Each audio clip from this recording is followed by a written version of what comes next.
Track live show. I'm joined here in the studio with our favorite professor, Courtney McNamara. Really glad to have you join us today, Courtney. We've got an awesome session lined up on PICO's, DAGs, and writing abstract. But before we get started, Courtney, hit us with your top tip this week from working with students.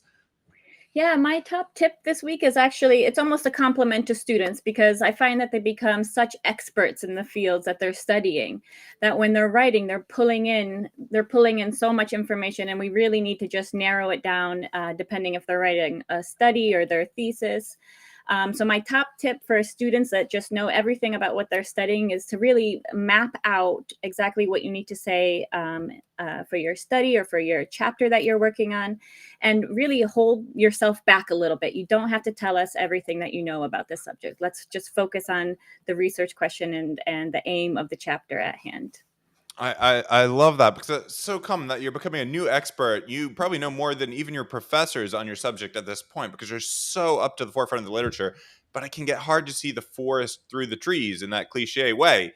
And it can get very hard also to, sometimes I say to students, kill your darlings. This is also important. This nugget is so juicy. It's so important. And then you end up with a jumbled mess of lots of interesting nuggets that don't add up. I love that. Actually, it reminds me, my top tip is start with an outline. I had several fantastic students this week who were going in circles and getting lost and getting negative feedback from their supervisors, but it all came down to their complex train of thought. They weren't putting together in a linear step-by-step way that made it easy and accessible for others to latch on to all their rich insights. So that's funny how it works out, Courtney. We both had the same insight today.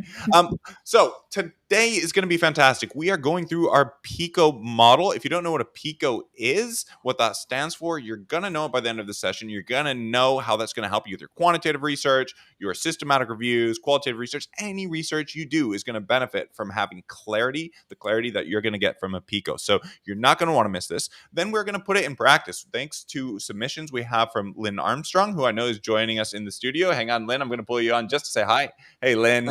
Good to have you join us. We're going to bring you back on later. So we're going to go through, explain what this PICO is. We're going to go through a couple abstracts, and we've also got a submission of a quantitative paper. And you're not going to want to miss this if you're doing quantitative research. Stick around to the very end, and we're going to show you how you can use that PICO to get real clarity and direction in your quantitative work. So with that, let's dive in. Courtney, you know me talking about PICOs. I'm sometimes a broken record. Why are these PICOs so important, and how do you use them when working with students?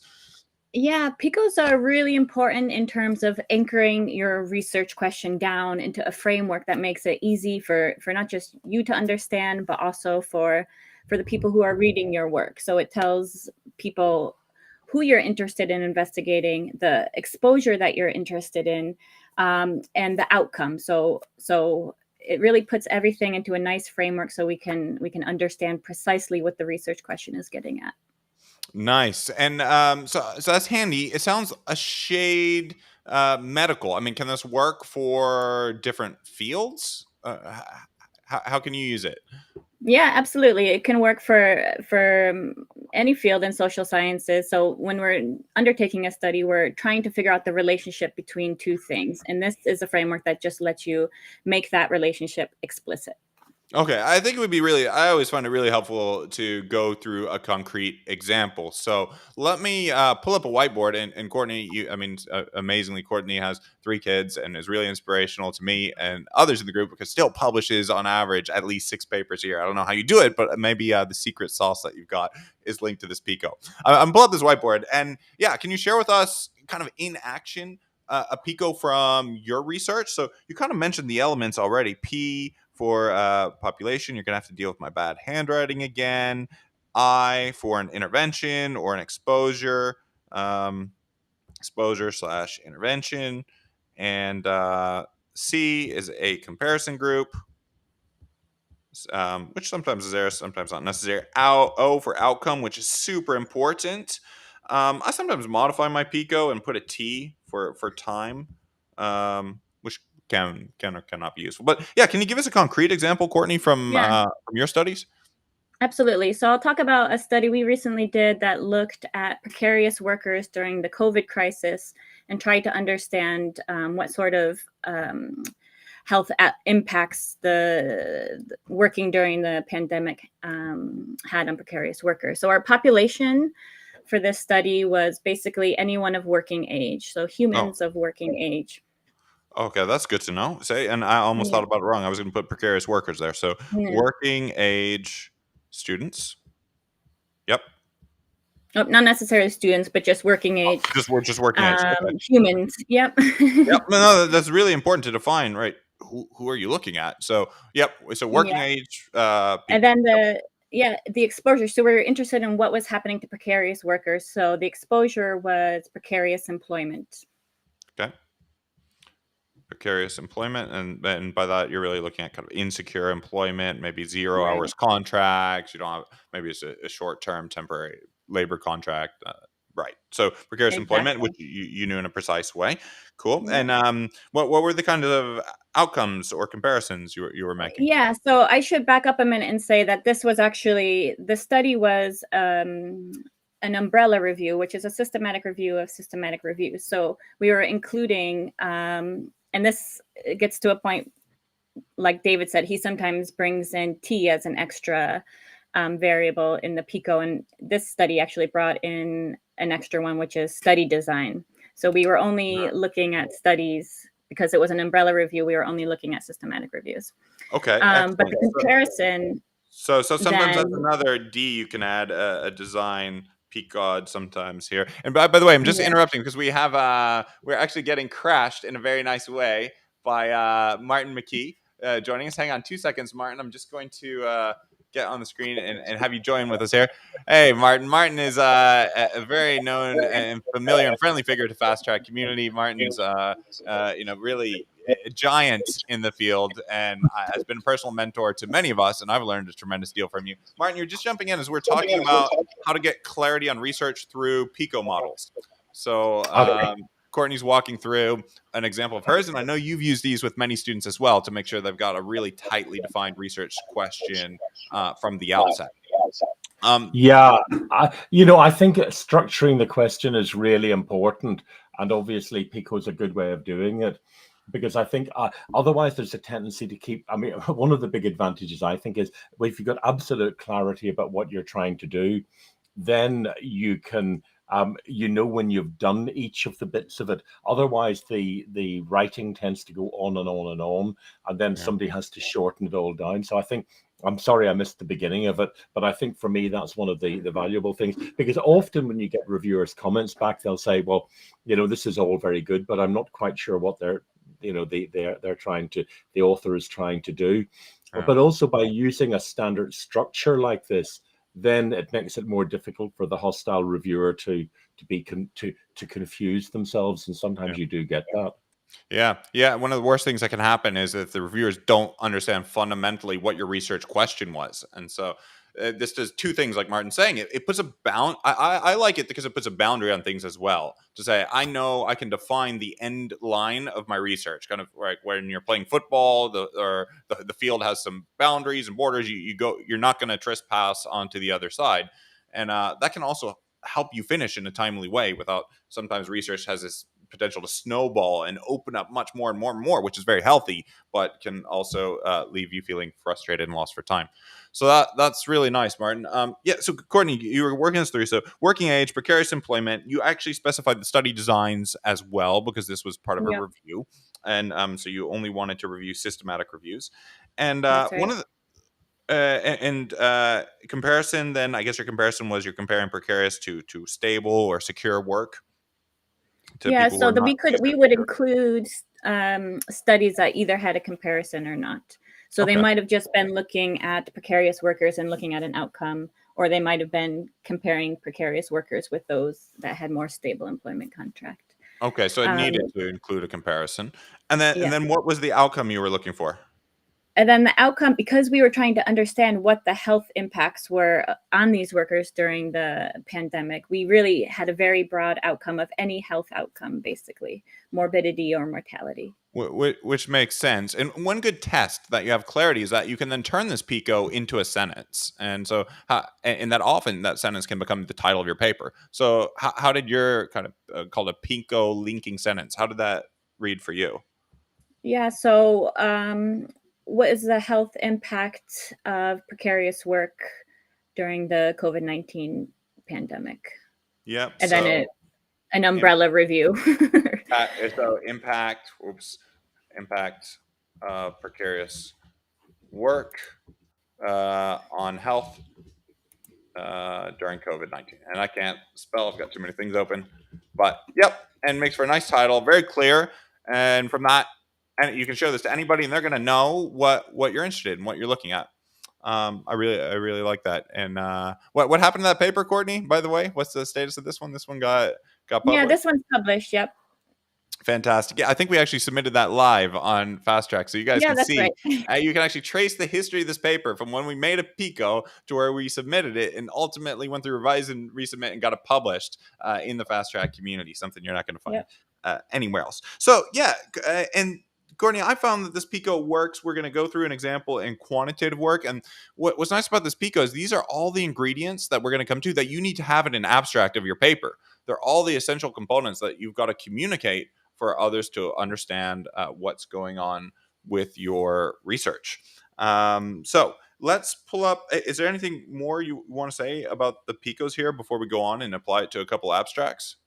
I would just say that sometimes your PICO isn't always fixed. So when you're starting out and you're trying to figure out, precisely what your research question, and you might have a very broad understanding. So I might have had this PICO about precarious work on health during COVID-19, and then I could have done a little bit of digging around the literature and seen that there was a lot of work already on mortality impacts. So then I would have, adjusted it a little bit to look at morbidity outcomes. So it's always kind of a work in progress. I've even been on reviews that, a systematic review, we identified a PICO, we wrote a protocol for the review, it was published and peer reviewed. And then when it came down to us doing the study, we realized, what did we actually mean when we said X, So it's always a little bit in revision. A little bit in revision, yeah. But I think what is nice here is I can see, I've been very concerned about workers becoming more insecure, not having stable contracts, and the consequences for mental health. You could see how you could turn this if you were going to build from that review to do quantitative work. You could focus on mental health, and your PICO extends. You could focus on one element of precariousness, maybe employment protection programs. Do they help alleviate negative mental health impacts? And this all can be refined and extended flexibly using this PICO framework. So I also think one of the things that's really helpful for you to get value out of your co-authors. You want to go to them with this kind of clarity. I mean, Martin, I know you've worked with a ton of students. Do you ever have them? I've had this to me. Do you ever have them? They come to you with just a mess, and you don't understand what their research question is. What do you have them do in that case? Yeah, well, I send them away and ask them to come up with a question. I mean, the usual thing is somebody says, I mean, this is, we've all been here. I want to look at something, and I want to look at something is not a research question. Yeah. And that's the problem. I get loads of people who say, I want to look at health systems, I want to look at inequalities, I want to look at social determinants. So, I mean, it's exactly what you're saying here. If you can't fill in all of these details, then you don't have a question. And if you don't have a question, you won't know when you're going to answer, when you've answered it. Yeah, exactly. You don't have those boundaries of where the goal posts are, or use an American football analogy, where the end zone is. Yeah, 100%. And just maybe just to add on that, I mean, that is one of the biggest challenges because, often I think when you're starting out, people write more and more and more. And part of it is because they feel they need to over-explain it. But if you can really structure it so it's absolutely clear at the beginning, then you don't have to write a massive amount. And, think of the reviewer. Because, we all review papers, and you just sort of get this heart sink when you get an 8,000-word paper. I mean, never feel this is a completely different issue, but, just because a journal allows you so many words, don't feel you have to use them all. It's a really good tip. I mean, so exactly. I do think sometimes say, "Well, I've got 10,000 words. I've got to finish 10,000 words." As though I think sometimes in grad school you have a thesis for 10,000 words, and you feel like you have to fill up all 10,000 and then apply that approach to a paper. But your chances of success go geometrically down, the more words there are. Martin, Courtney, I want to move to abstracts, and abstracts are really important. They're going to have all the elements of your PICO, but they also need something else. And I find the abstracts are really important because they got to make or break your paper. Somebody's going to make a snap judgment at a glance. Is this interesting? And do I want to look at it? Do I want to attend this at a conference? Do I want to go to that session? Do I want to send this paper out for peer review? Martin, what do you look for? You've been an editor of many journals. What do you look for in a good abstract? Well, I've been editor-in-chief of the European Journal of Public Health. I'm on editorial boards of others, and I act as associate editors, like on clinical medicine. The abstract should be self-contained. So I got a request from the Science Media Centre, which is one of the groups in the UK that looks for media comments on papers, just earlier on today, and it was asking about this. I mean, it's complete nonsense, actually, but it's this sort of herbal remedy that allegedly you can take before you go drinking, and it will metabolize all your alcohol for you. But anyway, the point was, it's just an advertising plug that's being pushed to the journal. Sounds fantastic. I would love that. It's Friday night. Yeah, but, I tried to find out what the research was it was based on, and I could find the abstract, and I eventually got the full text. But the abstract should have told me what I needed, like how many subjects were involved, and it didn't. It told me absolutely nothing. And I think for conference abstracts, that's often the case, because it will be something like, the results will be presented later because you haven't actually done the work. You're putting in the abstracts before you've done it. Now that gets you, I can say, speaking as the chair of international scientific committees on many conferences, particularly the European Public Health Conference, where I'm the chair of the board, that gives you 1.0 points. I mean, that just goes right down. So they have to be self-contained. They have to tell a story in their own right. Okay. Well, that's really great, Martin. I think I really like that point about self-contained, and that it really, an abstract is just like it sounds. It's kind of a short snapshot of your whole paper. So basically, if you follow some of our outlines that we've provided for you in the Facebook group, you'll see that your introduction should include, why are we having this conversation now? Your methods are going to give you enough detail about the paper so that it can be reproduced. It's going to say what your source of data is and what you did to analyze it. And it's going to have a quick summary of your main findings and your conclusion, and what the implications of those are. So let's take a look. We've got one that's come from Amina, who's an engineer in the group. And let's see. Can you both see this here? Let me see if I can adjust the screen. So no, that's not a good way to make it come out. Let me see if I can do this here. Can you see this here, Courtney? Yep. Okay, good. Let's see. Let me try to zoom in. Okay, so abstracts take one of two forms. You have often structured abstracts, which make it tell you need to have background, methods, results, conclusions, or you have unstructured.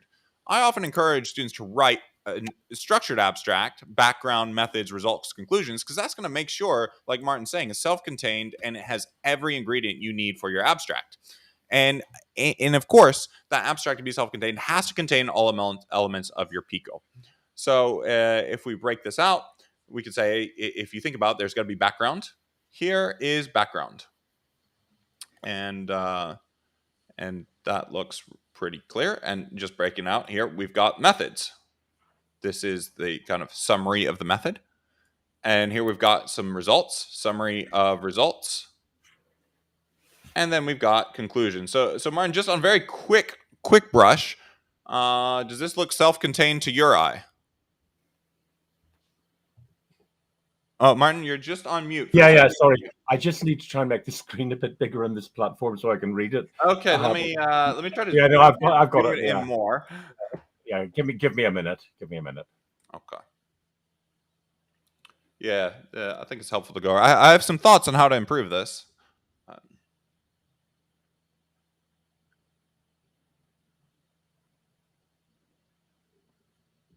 I mean, my immediate thought at the beginning is,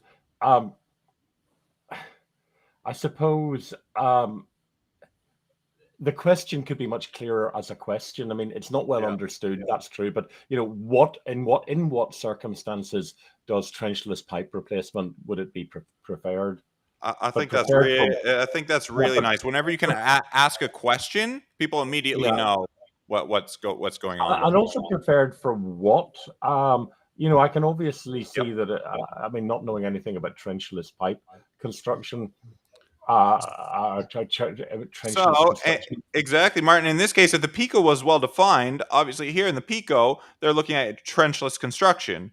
But the comparison you naturally asked, compared with what? And if that were well specified in the PICO, it would be very clear as well. It seems we come to it a little bit later when talking about compared with then the open cut method. So Yeah, that it is there. PICO needs to be up front. Yep. It is. I can see that now that I can see it a bit better because I'm using it on my laptop screen rather than the other one. But I can see that it is there. But it would be helpful if it was just structured better. Maybe when I read it further, I'll find that. But I like this. Turn this into a question. So, you could even easily say, does trenchless construction, reduce economic cost and improve environmental sustainability compared with more traditional open cut methods? And then the scope is very clear, and it actually saves some words. Okay. Courtney, do you have any thoughts on this abstract? I'm gonna come in when you move on to the methods. Okay, yeah, let's move on to the methods. I think that sets out the background. Methods just in here. Oops, just here. Yeah, Yep. so I think you want to save like most of your words and details for your results section. In the introduction, you want to use your words to grab the reader. And in the methods, I think you want to keep it very basic. So the author has included a lot of information here where I think it could be narrowed down. They've ended the introduction correctly with the objective of the study, which is to take a systematic review of studies. And basically all they need to say is we searched 2 databases and can list those two databases and identified X number of studies. Okay, so maybe the date. Yeah, I think I agree with that, Courtney. That makes sense. So you would cut out this part here, what they actually searched. I mean, some abstracts could list the keywords, but would you list the date as well? I would list one date, probably the last date. Yeah. Okay. And would you here again plucked out of the methods? There's always a judgment call because you can't include everything. Yeah. So this I would leave out typically. You would leave that out and spend more space on the results. Yep. Good, but overall, I'd say this is pretty well structured. There's some parts of the grammar, for example, making sure the verb agrees, that you've got subject verb agreement, but and verb direct object agreement here. But for the most part, this is not looking bad. Any other further thoughts, Martin or Courtney, before we move on? Those are some very helpful suggestions already. I suppose one of the things here is there's an awful lot of, I'm sure it can be done with the restructuring. There are an awful lot of different outcome measures. You're looking at CO2 emission, traffic, noise, economic, and so just bringing them out at an early stage. I mean, no, I agree. There's a lot of material there. Yeah. No, it's a good piece of research, and I think this to me this is self-contained and this is communicated quite nicely. I like the parallel structure that first you're summarizing the environmental impacts and then the economic impacts. So you've kept this parallel syntax, which can be really good to keep things clear for the reader. Some things though aren't entirely fully explained, which can be very hard to do in the context of a short abstract. And here you seem to have explained some of the reasons. Go further and explain when that was the case. So no, this is not bad. I think we'll move on to the next one. The key thing that Martin really spotted on was we've got all the outcomes. Martin even spotted the outcomes could be made more clear, that you're looking at kind of environmental and economic outcomes. The comparison with the open cut method could be more clear. One other thing that I missed a little bit coming out of the population of the study is we don't really say much about where these studies were drawn from. Were these mostly high-income country studies? Were they developing countries? And that gives a little bit more of the context of these studies and where these evaluations were done. Maybe that wasn't part of your search, but it that you searched for, but the results that you got, it might be worth having a short note if you can tuck it in about where these studies are coming from in the world, because that probably is important to the conversation about where these construction methods are being adopted. I like it. Okay, let's move on. I'm going to bring on Lynn. Lynn, we've got your abstract as well, so really excited. And hey, Lynn, good to see you. And Lynn's in the UK along with Martin and Courtney. And just bear with me. I'm going to pull yours up as well. And Lynn, I know this is for a conference that you're going to, and so we're going to take a look at this together and see some different things. So. First, a couple things immediately jump out here, Lynn. And I've had this happen. I can see you're doing conversations about inclusion and dyslexia in Morocco and England. One thing that's really important on all your abstracts, all students, especially if English is not a first language, we have had several students who actually do have some problems with dyslexia or other issues with their writing. Make sure you have Grammarly. And Grammarly is going to catch a lot of grammar errors, a lot of spelling errors. And one of the things I think can really, when you have a busy professor like Martin, Courtney, or I, is that you get something like this, and if immediately I'm seeing Microsoft Word is showing me spelling errors and other problems, it makes it look like you did a cursory job, that you didn't invest the time and energy when you actually did do a lot of hard work into it. And so you don't want to miss that. And then so things like this, conversations, that these little things that can really be grounds to get rejected. I mean, Martin, speaking as an editor, if you see a big spelling errors in the abstract, I mean, I know I personally, I just got to throw it out thinking, well, they just didn't do a good job. What do you think on that, Martin? Yeah, I might not just immediately throw it out, but it just you groan because you know that it's going to take a lot of work just to sort out the thing. And given that there's so many tools that are available now for doing this, I think you really should use them. As you say, Grammarly, you've got spell check and all the other things. Yeah. So I'm going to put on there, if I can find it, draw. I'm going to add here. Let's just use Grammarly. And Lynn, again, I don't know if you're using that, but I strongly recommend that you check it out. Our students have really liked it. It's free. There's a paid. I mean, we don't get any commission for this. There's a paid version of it that'll help you, and that'll also take care of some fun things. Like I would love to be a stakeholder tonight, but it's a stake with an A. Okay, but let's look at the content. So I want to look at the content and see if we've got the PICO model reflected here. Yeah, maybe Courtney, you could look here with me if we can find the PICO elements in the abstract. And Lynn, and maybe you can give us a steer. So it looks like the main thing you did here was a convenient sample of colleagues and adult students known to the author of this chapter. So this is going to be the part we've got, looks like here, that's going to be the part that's going to be covering this is the methods.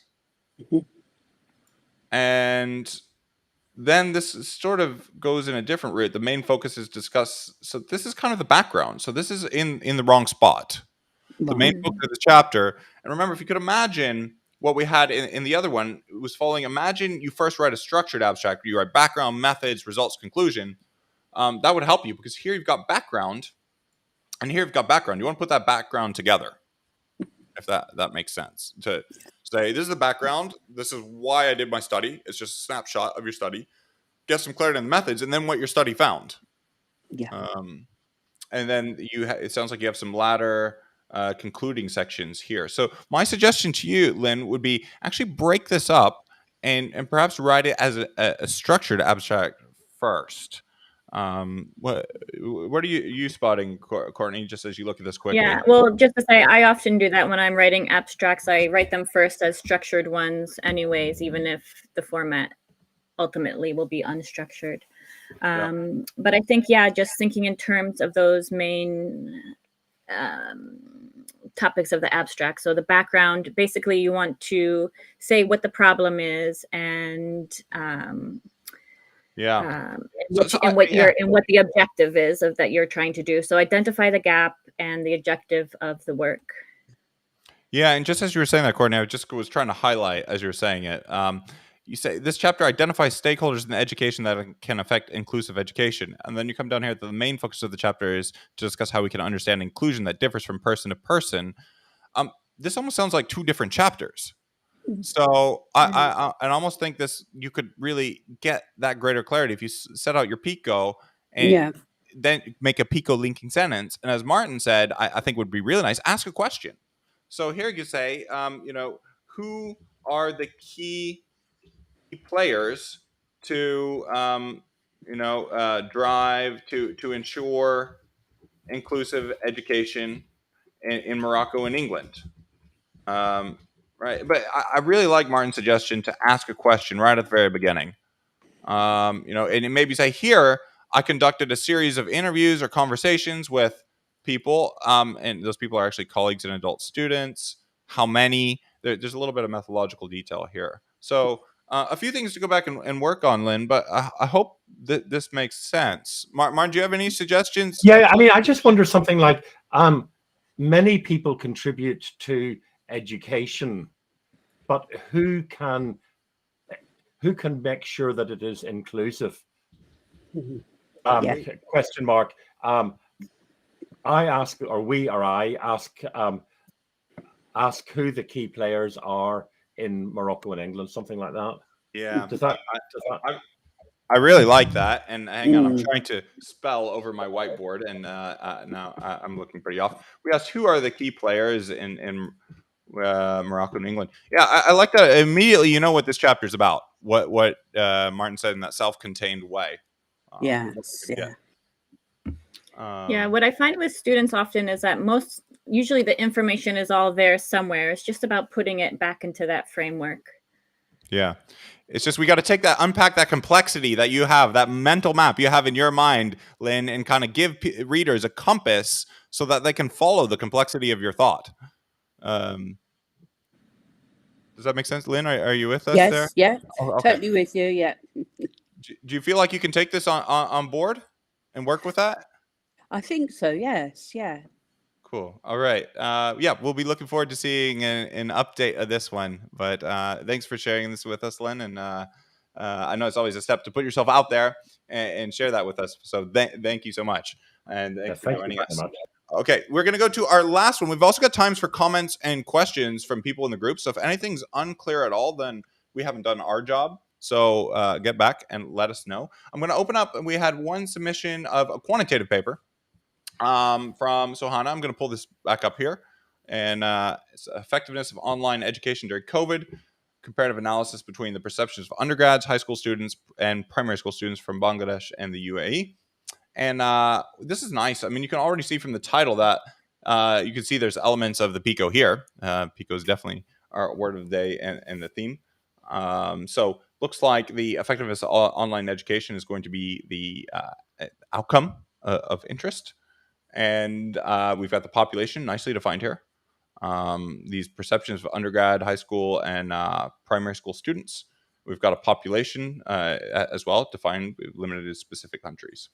This looks good. And the intervention appears to be the ones that were exposed to online education. So that looks really good. I'm going to dive straight into this analysis to look at the methods to try to get clarity.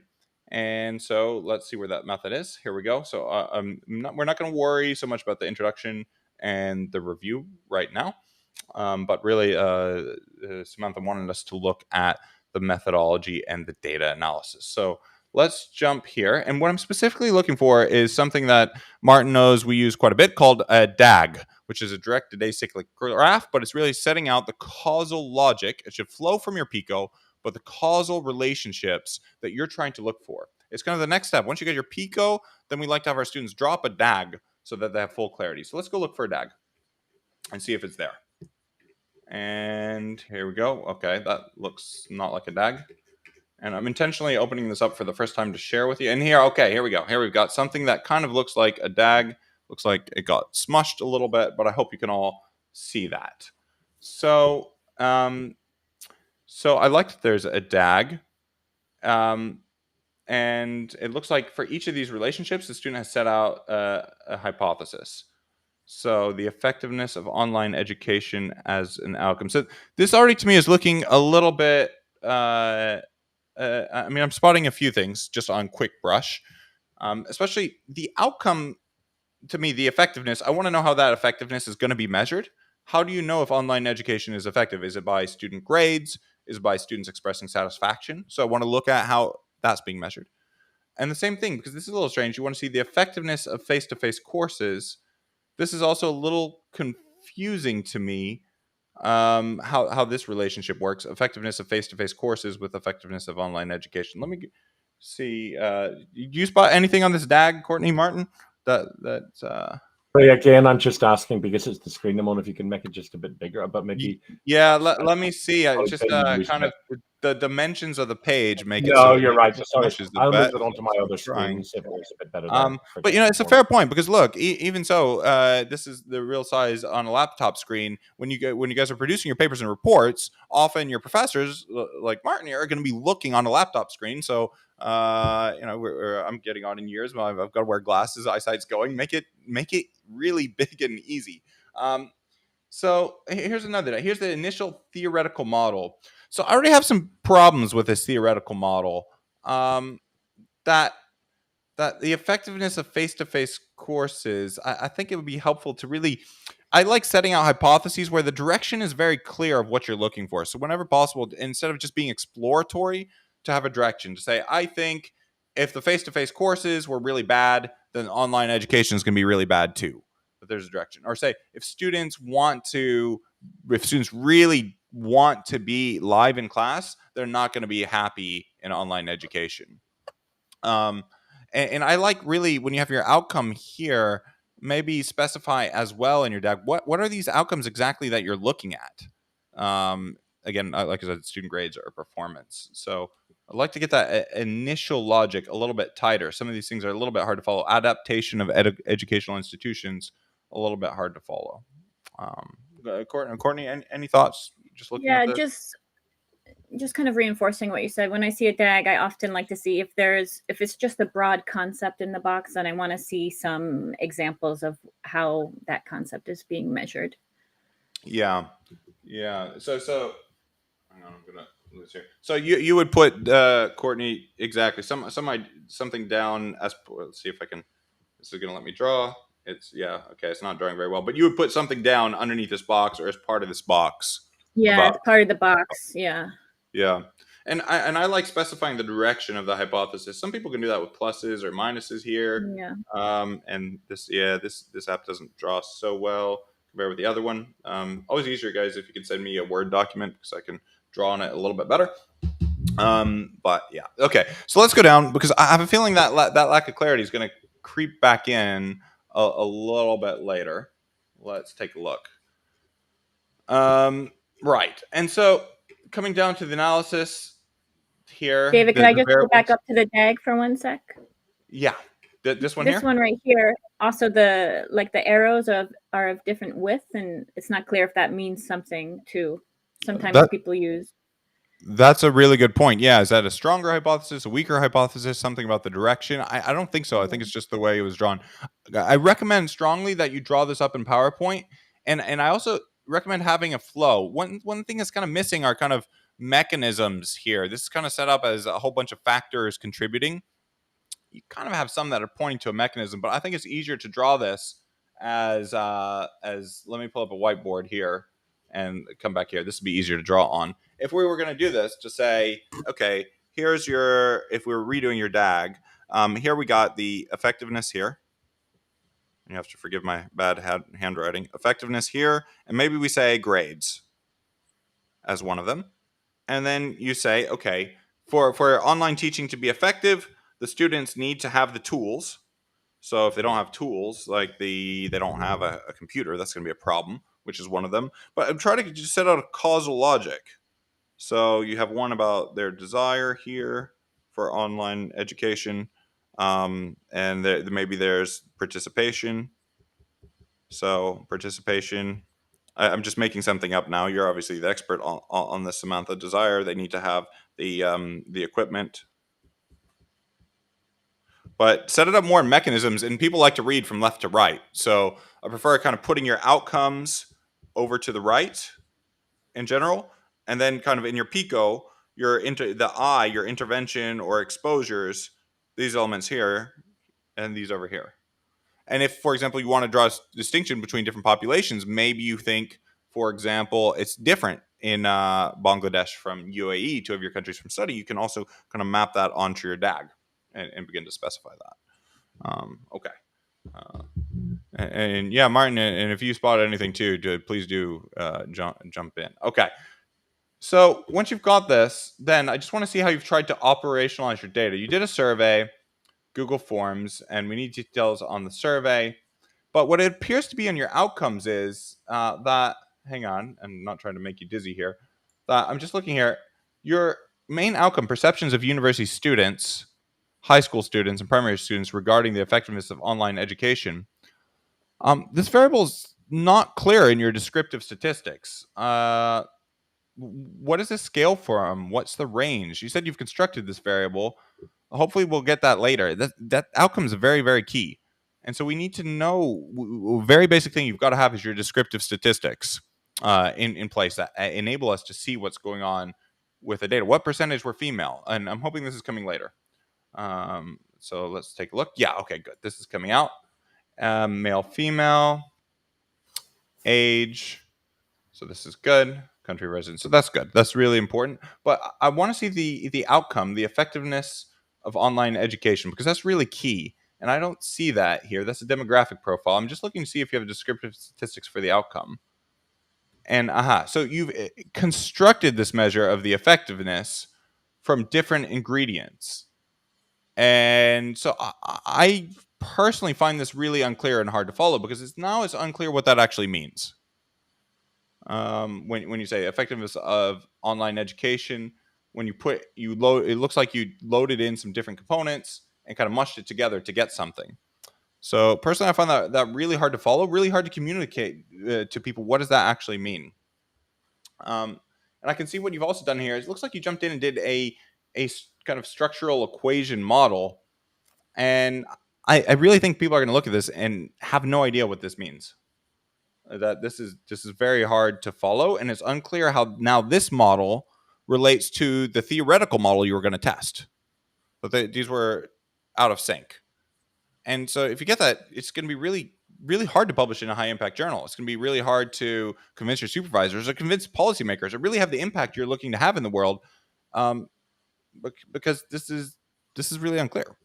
Can I just jumping in on that, David? I totally agree, but there's a slight difference between the highly specialized unidisciplinary journals where some of these things might be okay.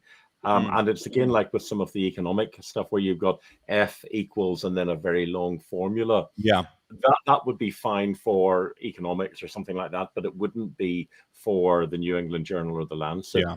Yeah. You need to look at your readership a little bit in these things, but whatever you have, it should be clearly described and should be apparent, because as you say, I mean, it looks to me like it is a structural equation model, but and again, it's my it looks, Martin, like they took these factors here and made this new effectiveness of online education from each of these subcomponents. I mean, I would make sure you label that very clearly. And this is kind of the weighting given to those components. And it needs to link back to your DAG. Maybe it does actually, but that's what I'm saying. It's pretty hard. I think, try to avoid these acronyms wherever you can, so that they can look at it at a glance. But in general, I mean, I would stick with something honestly to start with that's much simpler and more straightforward. Maybe look at test simple hypothesis. Maybe test simple elements of your DAG. So you have in your DAG a hypothesis, the owning electronics and electronic gadgets. Does that increase the students who are then exposed to online education? Does that get better grades?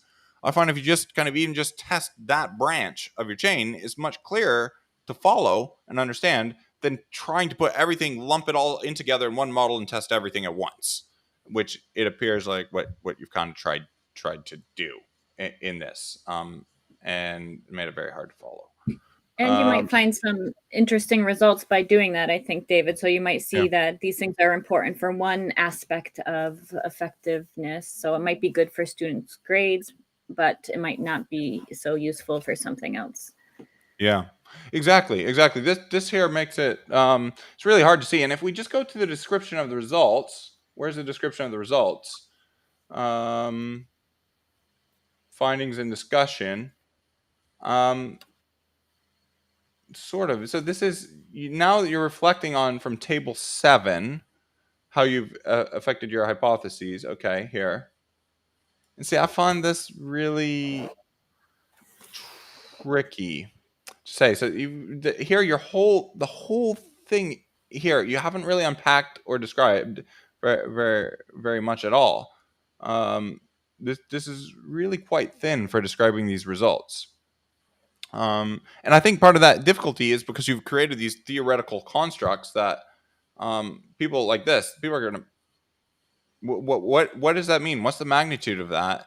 You can say this is not significant, but I would explain this here. This is so much easier to understand. So students who want to attend classes physically, or students who express a higher desire to go to a live class, even then, you see how I'm having to kind of back convert it to say, if students have a higher desire to attend classes live, it doesn't have any impact on the effectiveness of online education. It's a mouthful. It's really hard to even write and articulate that logic. It's even harder to unpack when it's written up like this. So I would break these into chunks, and I would look at specific outcomes in sequence of the effectiveness of online education. And maybe instead of doing something very sophisticated like a structural equation model, I would make the statistics as simple. The research is already complex enough. I would make it as straightforward and easy to work with it as possible, testing each branch one at a time. So yeah, some really good feedback there, Courtney, Martin, and we've got some time for again from people who are watching. If you have any questions, you have a great opportunity here. We have both Professor McNamara and Professor Martin McKee here with us. So I don't want to take time for questions, but Samantha, thanks again. I want to just say appreciate you sharing this with us and putting your work out there for the world to judge. See, FastTrack is a judgment-free community. We're all trying to collectively strengthen each other's work as a community of practice and help you do the things that so often students just don't get the guidance and mentorship on to really thrive. With so many of you who I speak to in our Facebook group, they have great ideas, great research, and you really want to make a difference. But some of you have felt like you've been floundering around, going in circles, and really struggling. If so, if that sounds like you, I really would encourage you to get in touch with us so we can connect you to the right training we have on productivity, on mindset, on writing, to help you thrive and not lose time. Let me break out the screen here. And okay, I can see you're with us. Should I redo the analysis? Is the question. That's the hard one. Martin, what do you think here? I'm putting you on the spot. Yeah, no, you are, but I would need to read it through properly, actually. Okay. Yeah. Yeah, I can't really say without, which I'm not offering to do because I've got to go to Nigeria on tomorrow. Totally. That's why we do the session once a week for people in the community, and we try to cover topics that are going to help the most people possible.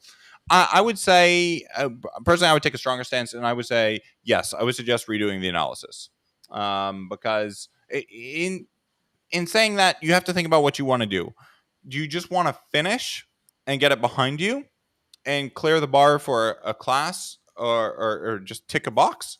Or is it something you're really passionate about and you want to take the distance and try to publish? If you want to try to publish it, the kinds of comments and concerns we've raised are very likely to come up from your reviewers. And so I would even just to say that the model doesn't depend on a lot of assumptions about how you've created the effectiveness of online education measure, about how you've loaded up the structural equation model, that you would need to, at the very least, go back, get better clarity about your DAG, and bring that in tighter connection with the analyses. And I suggest you test each hypothesis one by one. And once you've done that, if you really want to, and if you think the structural equation model adds value over and above that, then I would put that in. But you really have to justify why are you using the fancy method here over and above, right? Why are you using the $100 method over the 50-cent method that is clearer and easier to follow? I hope David, if I can jump in, I just say, it seems from the submission that the student is, again, an expert in their field. They seem very passionate and competent in this area. So redoing the analyses these ways seems like it should be relatively a simple move for you to do. But yeah, it kind of goes back to that problem we talked about at the beginning, which is sometimes, it's the simple version that makes more sense than putting everything into a paper or going for the most sophisticated model. Sometimes just holding yourself back a little bit is the way to go. Yeah. And the student asked, well, what's the preferred method here? If I were going to do this, I would take, for example, I would do a very simple linear regression model based on what your outcomes are. And in that model, I would set that up. I would basically take each outcome one by one and set up a model where you regress that outcome, and you basically just look at what the association is a positive, negative, null association of that outcome with these different hypotheses that you have together. Again, I would redo your DAG left to right to get your outcome. But for example, in your outcome, you have the perceptions of how much did the students like the course. So you say, okay, well, very clear. So how much do students like the course? Is that affected by how much students wanted to be there live? Is that affected by their access to technology? And maybe what you then find for that is much clearer, that the students who didn't have access to technology really suffered from online education. But it's going to enable you to tell a much richer story. And it's going to be clear. I think you're going to feel much happier with your results. You're going to have a lot more clarity. You're going to find it easier to write, to tell the story. And that all traces. So many students come to me, they have this symptom of, I'm having trouble writing. And it traces back to an earlier stage in the analysis and having that clarity. So yeah, the method I would suggest for you would be simple multivariate regression models. And do get in touch with me. We have some full step-by-step courses that take you through how to do that in Stata, SPSS, and R, whichever program you're using. We do highly recommend R because it's 100% freely available to students. And then I would say, once you've done that over and above that, my suggestion is you then add the more fancy model on top and justify what this is going to add over and above. And at least you can then show, hey, when I added this fancy model, when I looked at it in the simple way, it didn't really change the picture, or it did change the picture, and here's why. So that people then know that your finding wasn't sensitive to some arbitrary choice you made of how you loaded up your model. Hope that makes sense. I'll add one more thing, David. Yeah. Is that if she runs those individually first, then she might see that, for instance, some things are strongly related to this measure of effectiveness. But some of the measures of effectiveness that she has aren't related to those independent variables. And then she might be able to make that structural equation model become even more strong, because she could say, when we conceptualize the effectiveness in these ways, then the relationship is this. So by seeing, what those individual strengths are, then she can construct the effectiveness concept in a way that shows, that is always going to enable you to see more in your data going forward. If you want to really listen to your data and look at those patterns, and I think you're right. I think the structural equation modeling will ultimately be stronger as a result of taking those steps. So thanks again for sharing that with us. And Martin, you've worked with a lot of quantitative students as well over the years. Just want to bring in your thoughts. What are things, when you see some quantitative students getting stuck and feeling lost, what are some of the main reasons you see that happening? To be honest, often it's because they haven't asked the question. I haven't clarified the question, because then you do all sorts of sub-analyses and you go down, you're getting lost really, because you're doing one analysis after another. But, with each paper, one big, if you can, some of them are exploratory, I know, but ideally, say what the question is and then answer it. And I've just got somebody calling me from Washington. Oh, don't worry, Martin. That's great. Okay. If you have to jump off, don't worry at all. Glad you could join us, Martin, and we'll catch you next time. I think that's a really good point to stop on as well, because Martin just really echoed for us what this session is all about from the very beginning. If you don't have clarity, if you have not set your PICO up, you haven't set up your PICO linking question, you're going to have problems creep in and defining the main message of your study, setting up your analysis, and all the way down the road later, writing up your abstract in a clear, concise way. So I feel by now like a broken record, but I hope we've drilled PICOs into your head enough to where you're going to have nightmares about it tonight. Courtney, any final thoughts before we break? Yeah, just one final thought is that, sometimes we get so stuck in our research that it's hard to see what we're missing and what the simple picture is. And so one thing that I often do to address that is I share my work with people who aren't even in the area that I'm working on.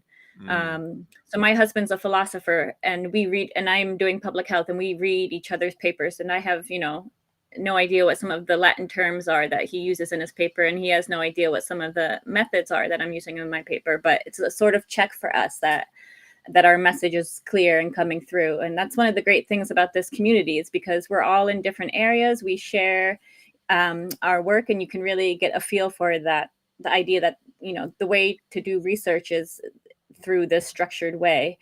So you don't have a PICO just if you're in medical sciences. The sort of, tips we're talking about here just are useful for everyone.